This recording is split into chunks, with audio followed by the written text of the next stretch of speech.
Halo guys, sadar gak sih akhir-akhir ini banyak banget video-video yang muncul di platform media sosial, contohnya kayak TikTok, yang dimana menunjukkan makanan-makanan Indonesia, menyajikan resep makanan yang pedes-pedes, contohnya kayak seblak dan lain-lain, yang membuat masyarakat Indonesia pasti lebih tertarik nih guys untuk makan makanan-makanan yang pedes. Hal ini membuat permintaan cabai di Indonesia ini semakin meningkat karena ketertarikan masyarakat Indonesia, yang dimana kita tahu bersama bahwa Indonesia ini adalah negara yang suka makan pedas.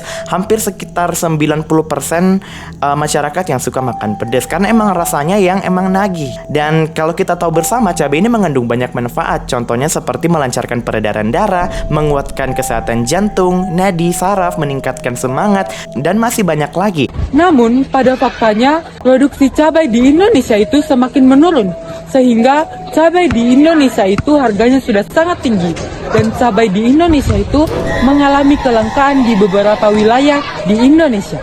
Halo Pak, harga cabai rawit sekarang berapa? Sekarang harganya sekitar 100.000 per kilo. Mahal sekali Pak, kamu pasti penipu. Oke, pause. Daripada kita menjadi seseorang yang seperti ini, mending kita cari tahu apa saja faktor-faktor yang menyebabkan cabai rawit dapat harga cabai rawit dapat melonjak tinggi seperti itu.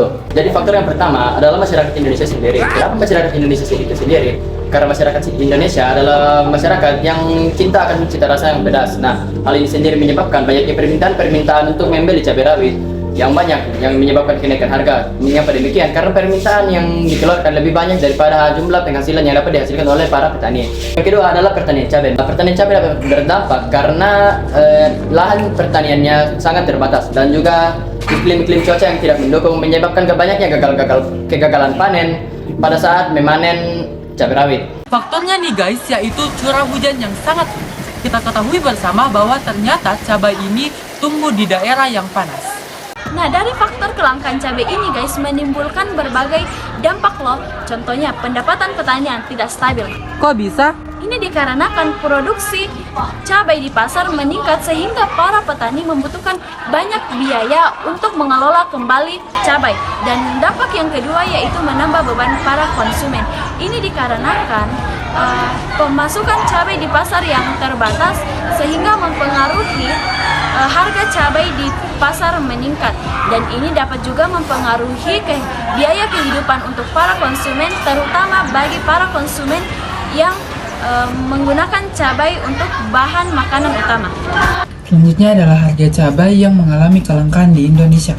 Yang pertama yaitu dari Jawa Barat sebesar 119.262, dari Jawa Tengah 77.250, Jawa Timur 87.638, dari Toraja 60.000, dari Aceh 110.000, dan dari Jakarta 113.000. Guys, kita harus bersyukur nih karena pemerintah udah mengeluarkan banyak cara untuk mengurangi risiko kelangkaan cabai di Indonesia. Yang pertama adalah dengan bantuan Kementerian Pertanian di Indonesia dengan menyemprot hama di sekitar sentra penanaman cabai yang membuat cabai ini akan semakin tumbuh dengan bagus nih.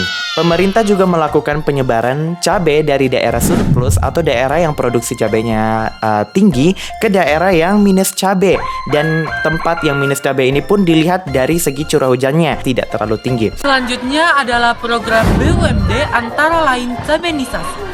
Cabenisasi merupakan penanaman cabai di berbagai lahan, contohnya lahan pemukiman. Yang terakhir yaitu program dari Porumda Pasar Jaya, yaitu kontrak farming. Sebelum petani menanamkan cabai, petani melakukan persetujuan kepada pembeli, dan mereka sudah menetapkan harga sehingga petani tidak rugi.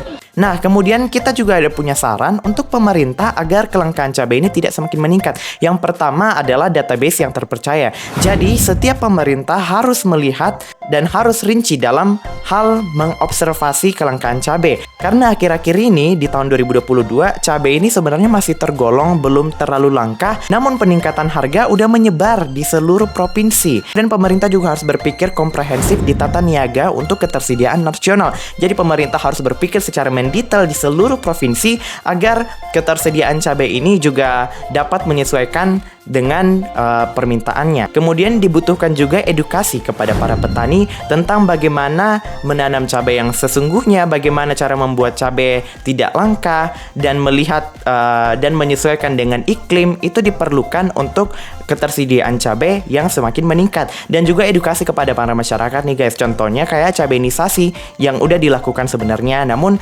diperlukan masyarakat yang lebih terlibat lagi. Dan semangat untuk menjalani hidup ke depannya, dan selalulah menjadi warga masyarakat Indonesia yang cinta akan cabai dan memanfaatkan apa yang telah kita miliki. Sekian dari kami, terima kasih, selamat tinggal.